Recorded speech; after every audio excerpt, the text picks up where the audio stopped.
Zikiri Allah toboy naidai Zikiri kira toboy naidai Kono tikati dombe dira naidai Mi kono tikule tube kono naidai Mi kono tikumamori bera naidai Kono bikaza kazi yorola nae Neti ninda cheva bera nae Neti ni foduwe kono nae Ko alabidon duba mina nae Ko alabidon joni mive nae Bijira tombaga dira nae Allah tobo bifa tombaga de nae kulubali bini bo aliwe nae alimiye maza aladon nae kulubali mi kanu mine nae Nabi ni vonganu yobana nae Kudaramani uludei nae Kubawa uludeni nae Kajainebu uludui nae Kajainebu jigiyai nae Aisha tala jigiyai nae Dengani bete kaloyele nae Dengani bete kileyele nae Dengani bete doloyele nae Dengani bete jigiyai nae Ali dekara jigiyai nae Ali dekara tava aladon nae Ali kera maza alafe nae Ali kera buba alafe nae Kiyere kundi daba alama nae Silame ya magobi kamale mina nae Kamale mimi maza aladon nae Kamale bema dagundi don nae Alibiya dagundi don nae Aliya dawa aladon nae Nigira di daba alama nae Mebi songo kamale mina nae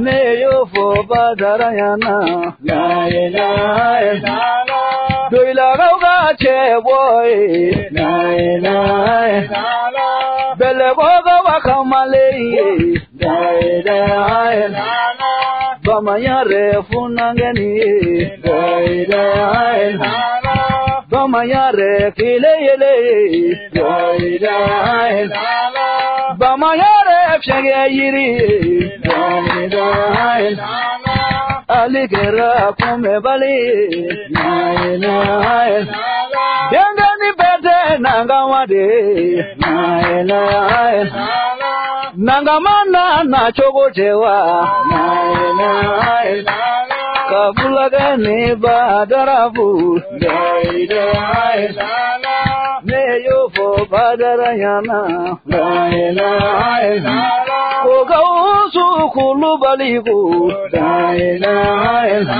Kulubali bisirata nuye Tanumbaga manja mwari deuna Tanumbaga manja kramogo ura Tanumbaga manja nanga maura Ala yega fendo dila Wa ala yoni fendigidira Fendigidoyo fembatiye La aliyaga femba lado Ala yige dambi digi Ali wabe dambi nove Ale bisa dava alago Dabale yaye maza ala taide Ala deye fenda vale Johnny beye fili feye Nga ala kangizi kutajubuma Ala kangizi kutajubuma Nga ala kangizi dambe chiema Ala kangizi fadentoma Ala kangizi filafoma Ala kanga yere kuyi Ala kambege ala sagoye Ala kambege horonge Poligadi badara dima Neba yini ali uve Agaduwa uke kulubali Shivilu kanu gozo Kulubali dumbi kalimaina Adumandi kulubali Nega kuma mogobera Adumandi kulubali Nega kuma chebabera Adumandi kulubali Nega kuma tube gono Nebana bika semini Odomaga de maza alai Aga ala deli kulubali Negana kuma tube gono Negana kuma mogabela Kanu yoro dundi cheba bela Alifana nyongo na umanjande Watanu bembe ali ura Mogami bake masa alai Adunda di kulubali Nega kuma ofunange ura Mami ndoke fama alai Nega kuma cheba ura Nabi kulo shirifi ura Shirifu fana temenengo Adumandi kulubali Nega kuma mobabera Shirifi udeye ngasabu nyuaye Shirifi udeye nga Allah damaya ide Ye Allah soro ni shirifi uye O Usmani haidarae Baba ujuro kolando Allah tanu ni shirifige Kulubali bika kalima fobi Nina miko samugae Samuga Samugani Sawarae, Nai, Ulubalibica Zigiri Devo, Nai, Emily Casio Samuai, Nai, Samugani Sawarae, Nai, Misigiri for Haidarala, Kazigiri for Sibigana, Kazigiri for Belebela, Dedakuma Mowerela, Ukadele Kulubalima, Uchemi Manamasa Alado, Tomi Mana Dava Alado, Kajia Sofile Solangoloe, Kajia Soke Temesirae, Bibi Miri Adayora Dera, Ali Duya Dava Alado, Ali Yake Masa Allah Kamane, Ali Yake Fama Allah Kosune, Kawajuluke Allah Kama, Kawajuluke Kira Kozo, Ali Walebi Wajuluige, Kamina Lebe Sanjitana, Sanjitani Sawarala, Santani Wara Dugu Kologa, Alayason La Selidera, Alayason Allah Kanudera, Alayason Noro Dera, Le Mania de Sofe, Gale Mania de Calafe, Conisira is Sofe, Conisira de Calave, Hine de Sofe, Hine de Calave, Numaya de Sofe, Numaya de Calave, Alini Kera Poliso Ponore, Numaya de Sofe, Numaya de Sofe, Nakara Mobomiana, Numaya de Alakanue, Otigi Befili Kono, Alakonye Jomba Uda, Alakwale de Dali Uke, Akwale de Hine Masae, Alakwale Bihine Baufe, Alakwale Bibargati Bufe, Alakwate Ngani Hajubufe, Alini Yesuni Selige, Tidune Ngani Amai, Alagwibi Janeme Kono,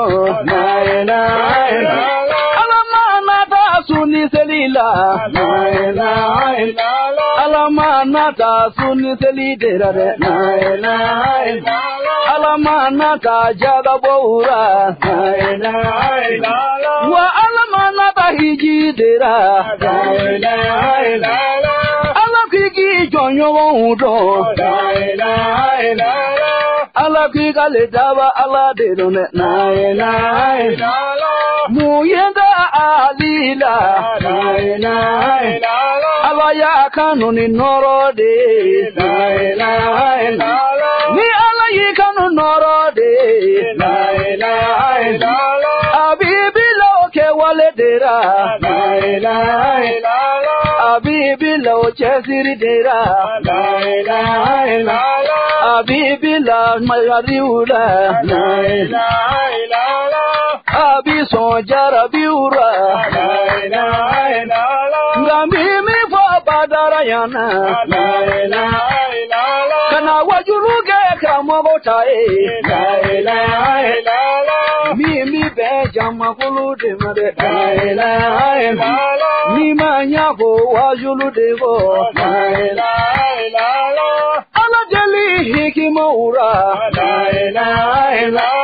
Odebe neniche touche Machama bi wajuluke bi Ga alamuso kodona Ufana buga wajuludege Anyeningala kala feuna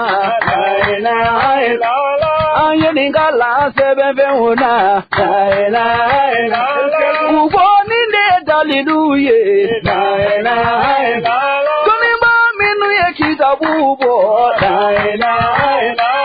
Uyaboni hikimade Uyaboni kodonde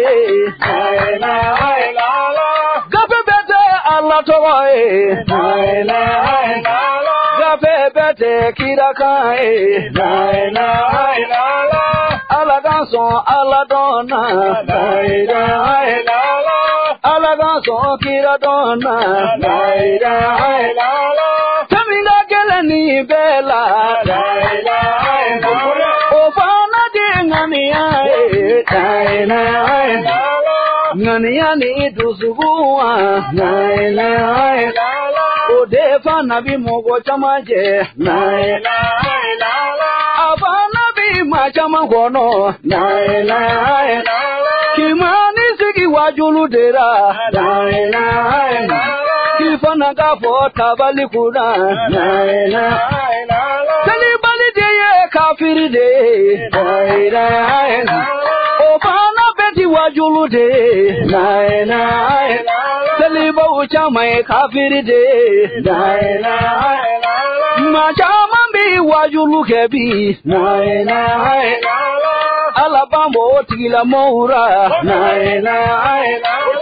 Kirabambo tila moura Machama bi wajuluke bi Ubi wajuluke nungani yae Utage ni alaude Utage ni kirakanude Kawajuluke ni ngani yae Novana make Allah koso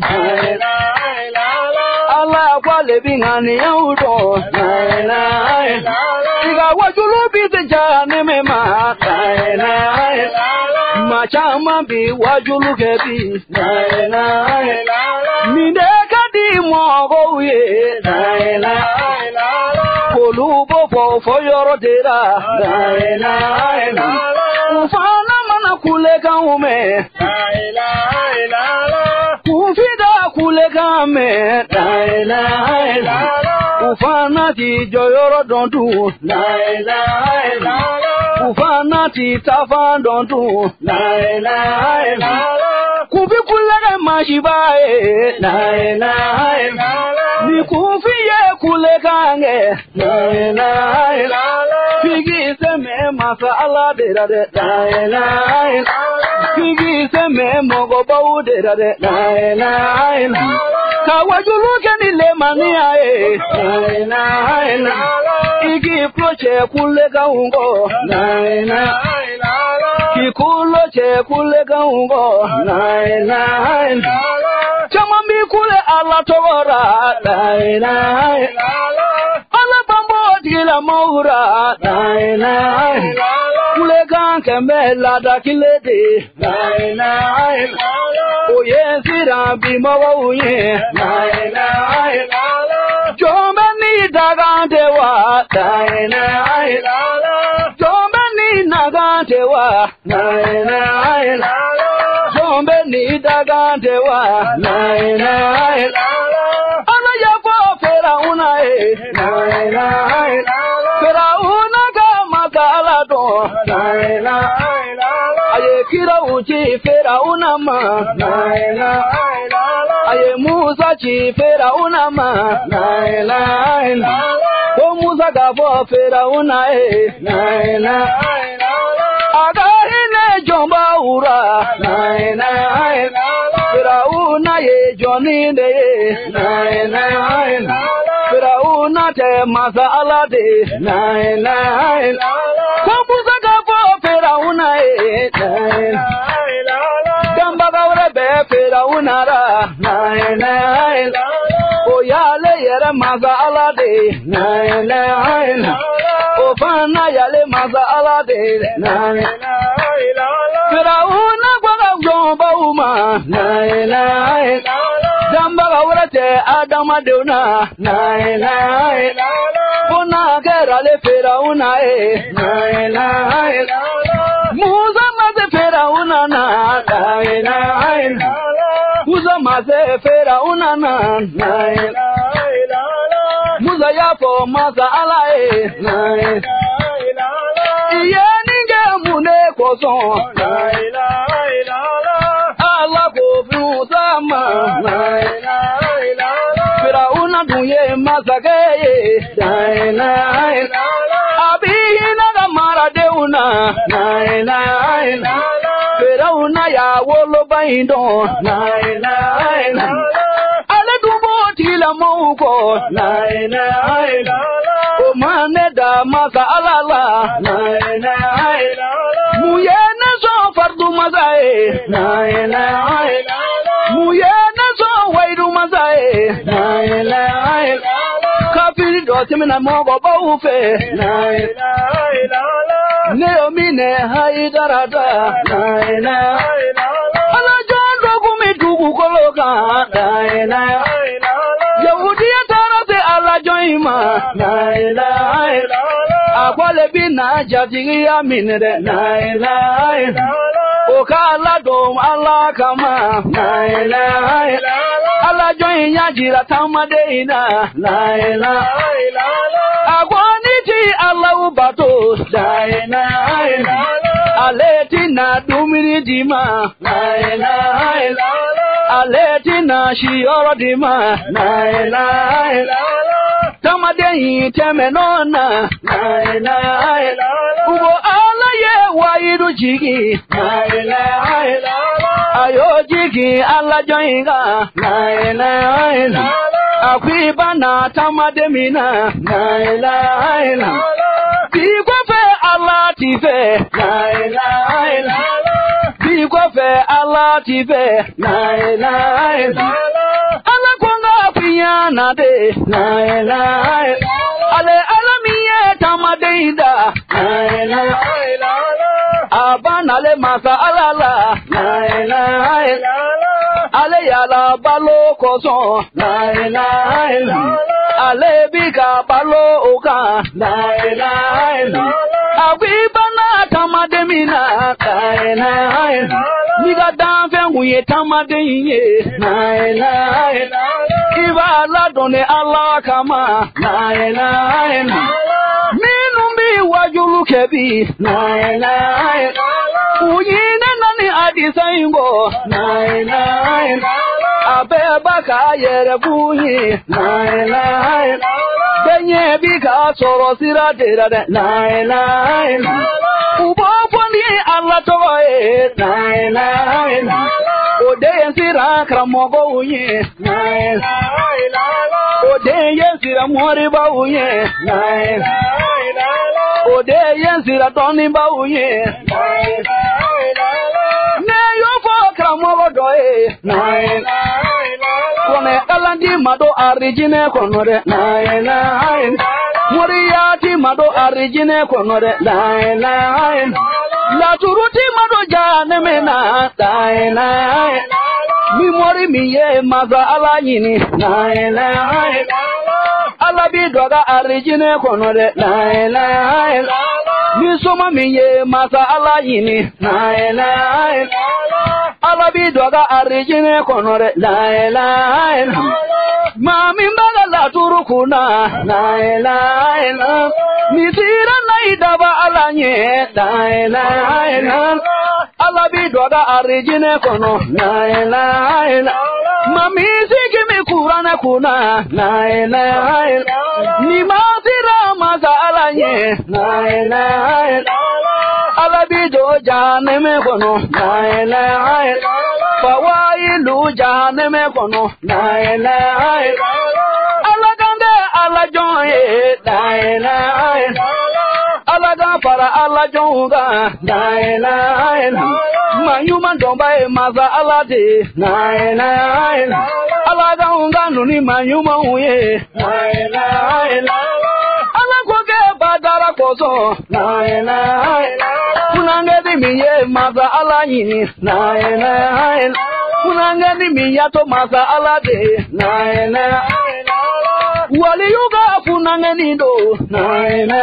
ela wali yuga kunangeni tewa na ela ela La mimi fo ali uye na na tasira mimbe badara bolo na na kanani bila mogoshie na na igi majigi shirifi uye na na igi majigi toni ba uye na igi majigi toni ba uye na na Iga sira shirifi uye la la Iga toro kana de shirifi uba la la Mami nudi doni deche la la Igi majiko tila mauye la la Yone bofo ali uye la la Igi janto ibaro chokora la la Igi janto inabe maura la la Igi jando itamanyo una na ela ayiye badara kodo na ela mogo duni mogo bije na ela bedu je ikundo badade na ela je nyowo bede ikundo nyowone na ela je nyowo bede itamanyo na ela je nyowo bege baro badade na ela Igi janto iere guna la ilaha la ilaha illallah la ilaha illallah la ilaha illallah la ilaha illallah la ilaha illallah la ilaha illallah la ilaha illallah la ilaha illallah kabari gada na uye la ilaha illallah kabari gada Allah dowe la ilaha Kono mabauye na la la naraduku mabauye na la la ugaya fa kulubalima na la la molo bingo ngana luye na la la molo bingo sabunyumoe na la la molo bingo shirifiuye na la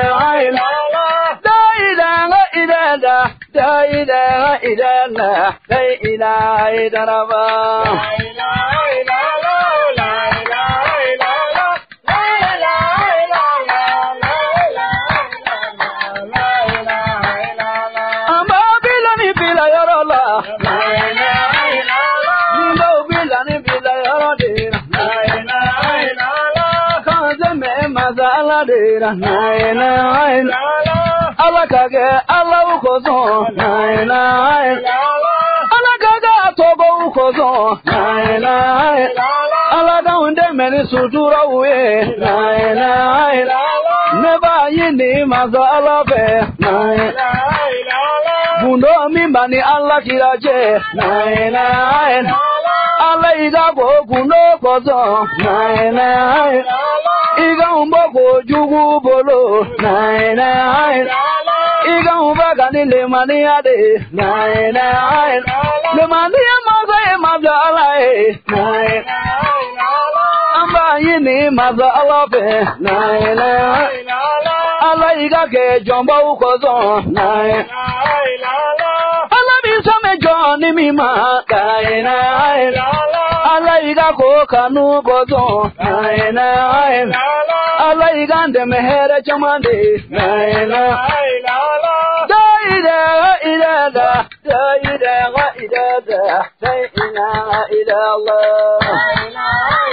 illallah.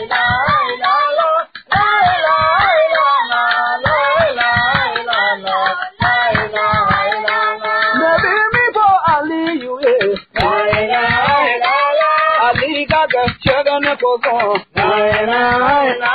chagane kanumi Ali la Ali gago kanu kozo maybe me for badara yebi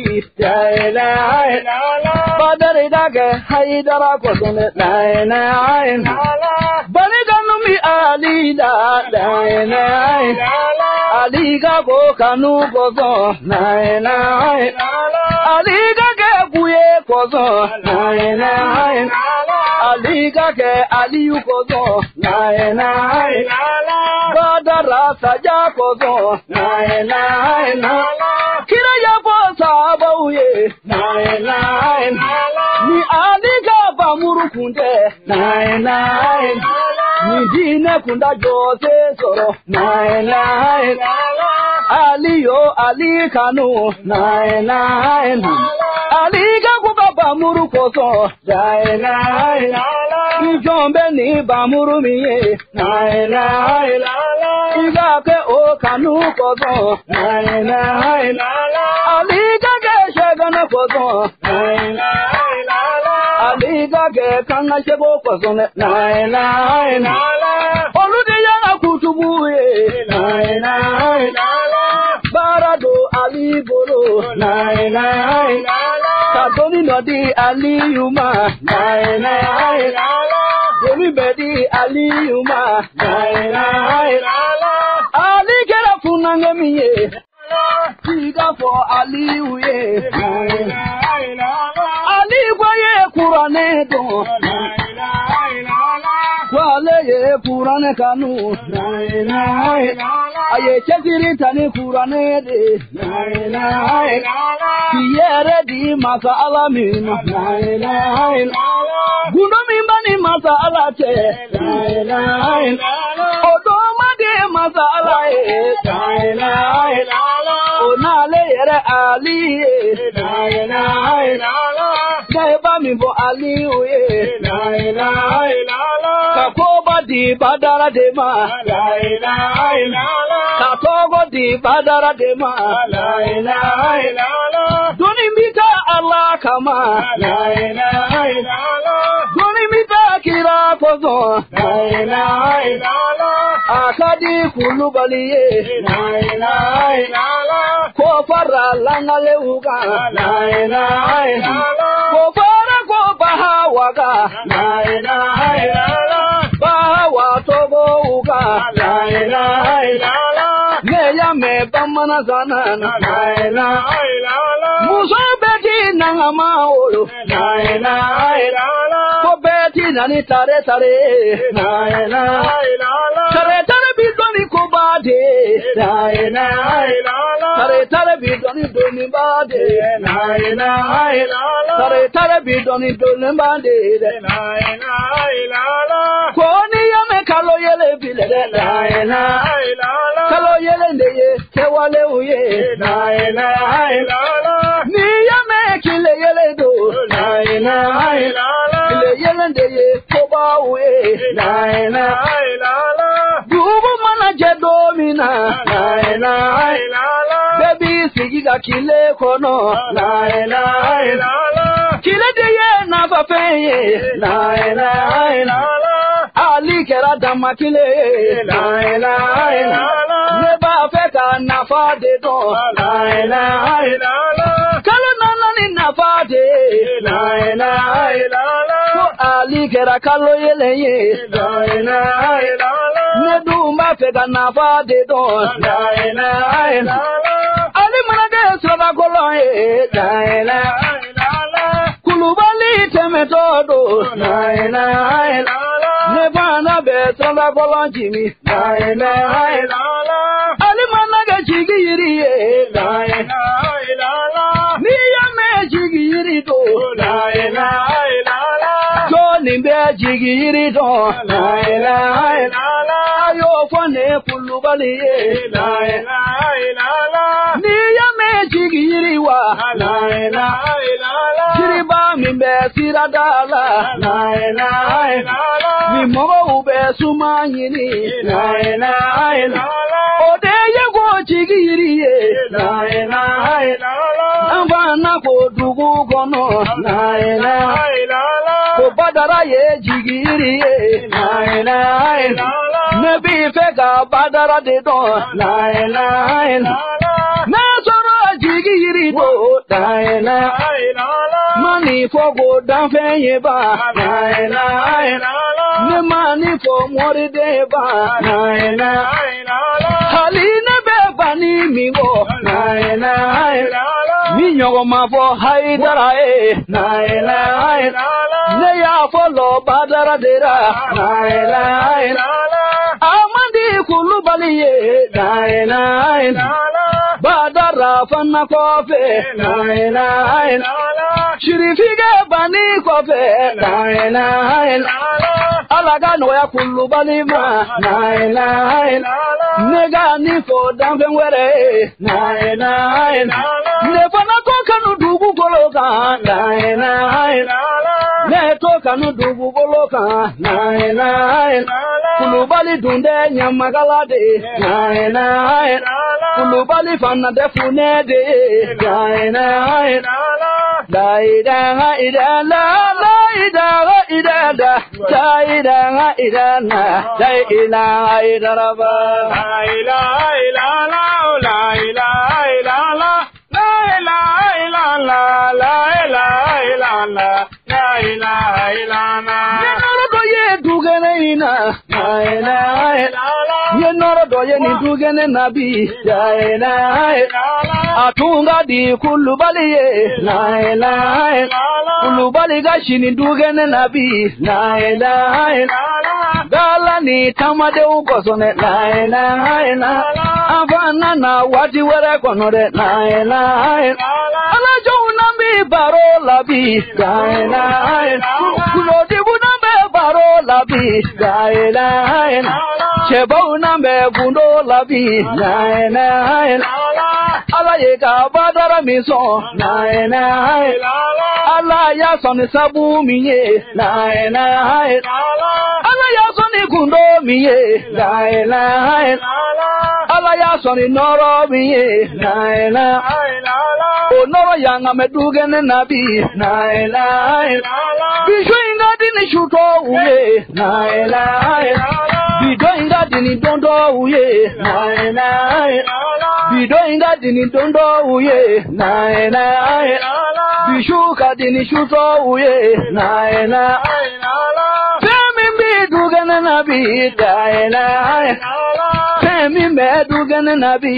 la ilaha illallah o fanati do dube kono la ilaha illallah o fanati yala dugu bela la ilaha illallah o fanabake Allah kozo la ilaha illallah o fanabake kira kozo la ilaha illallah o tibali kulubali la ilaha illallah Allah ya ko Qur'ana ura la ilaha illallah Allah ya ko Allah kira la ilaha illallah alaye adama deunda la ilaha illallah uma poige ni Allah bado desere la ilaha illallah Allah kwaye jine uda la ilaha illallah dagu shite jine ura la ilaha illallah kona gara Allah bado de la ilaha illallah dagu shite adama de dinade la ilaha illallah kona gara Allah bado de la ilaha illallah alayega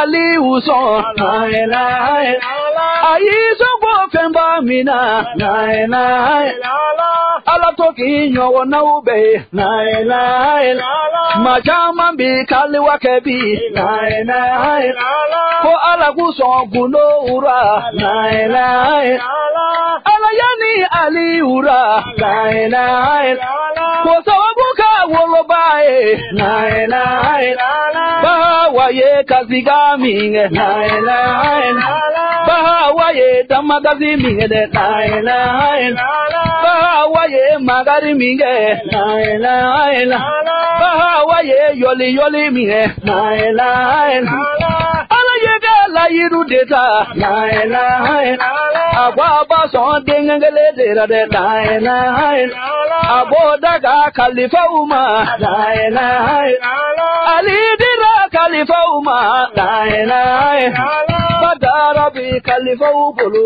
la ilaha illallah. Khalifa Uye Khalifa Mine, la ilaha illallah. Khalifa Uye Khalifa Mine, la ilaha illallah. Minuti la yiduti, la ilaha illallah. Uga bara badara dera, la ilaha illallah.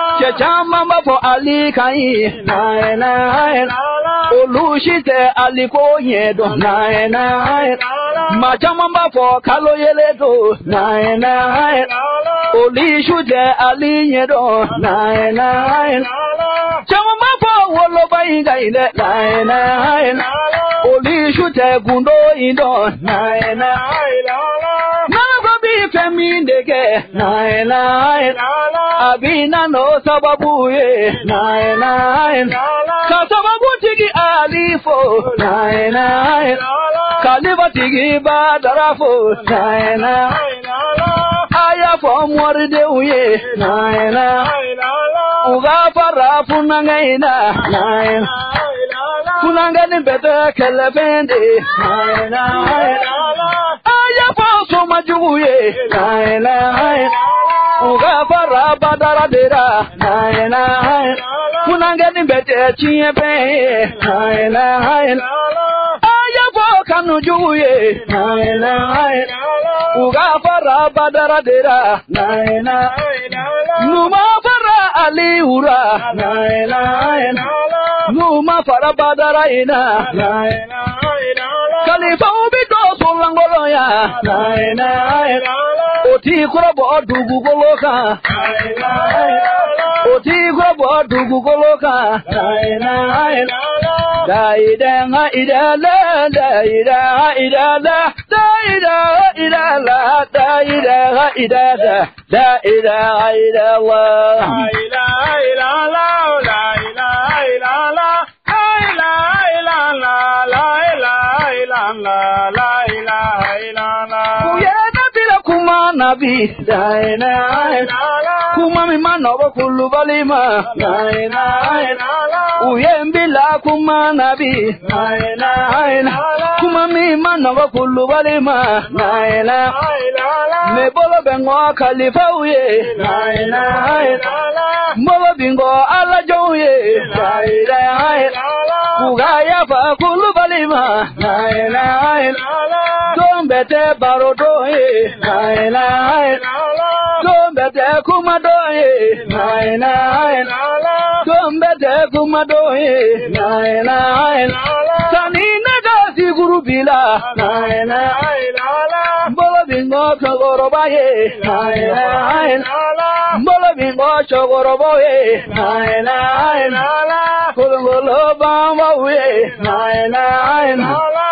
Sumudu haidarawe, la ilaha illallah. Madani muza haidarawe, la ilaha illallah. Poligase madani ma, la ilaha illallah. Mbolo bingo mamadu ye, la ilaha illallah. Mamadu la mini ye, la ilaha illallah. Ugaya ba kulu balima, la ilaha illallah. Ugaya ba funangani ma, la ilaha illallah. Bilani bilayoro de la ilaha illallah. Ni kumanga fana lame mandi, la ilaha illallah. Ni fana tifo dombe de la ilaha illallah.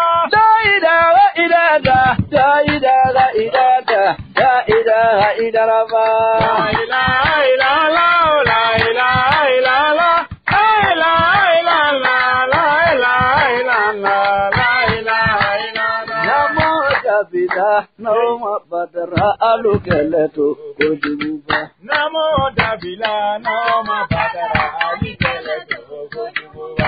Namo Gotogofo, Likelewa, Sangare Kelewa, Mori Pundigi Kelewa, Mori Memori Kelewa, Funange Jini Kelewa, Ali Usangare, Ali Sangare, Wajudu Chigi Kelewa, Mamo Gotogofo, Daramani Digewa, Mamo Gotogofo, Bahawa wolode Namo gotogofo Namo dabila Naoma barika tigi keleto kojuguba Namo dabila naoma ali bulu keleto kojuguba Namo dabila naoma funange jini keleto kojuguba Namo dabila naoma badara ali keleto kojuguba Ali kelewa Bunya tigi kelewa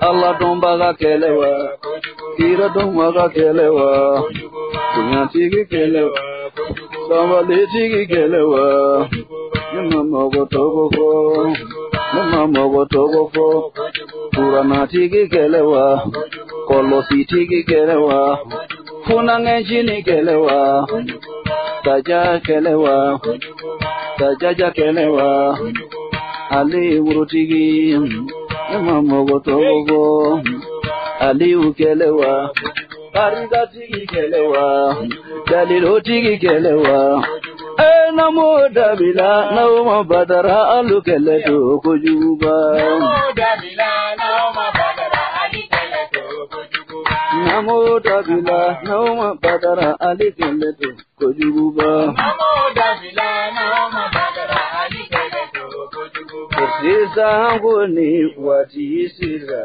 la ilaha illa Ali bi fama bitai mode la ilaha Ifana tina ni bitai yongo la ilaha illa Ibi fama bitai nyama la ilaha Ne dunga ni zigiru ifo la ilaha illa Iba sebega seben se huna da ila Ibi famani nyogon were ma da ila Kina famani nyogon were ma da ila Kale fau yendo ko jugudira da ila Kale fau yendo ko jugudira da ila Ina famani nyogon were ma la ila Kafuli laze kanu nyoma la ila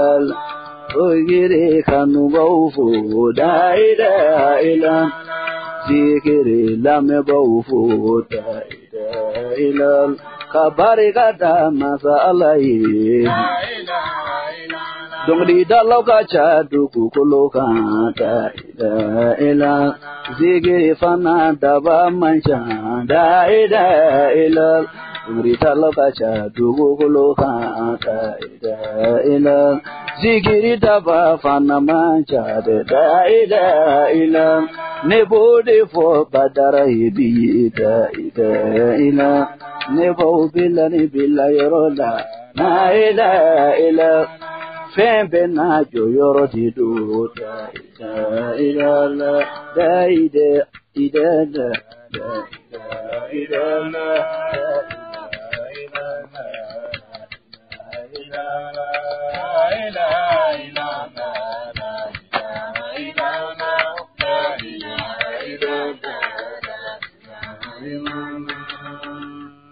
Ambraji.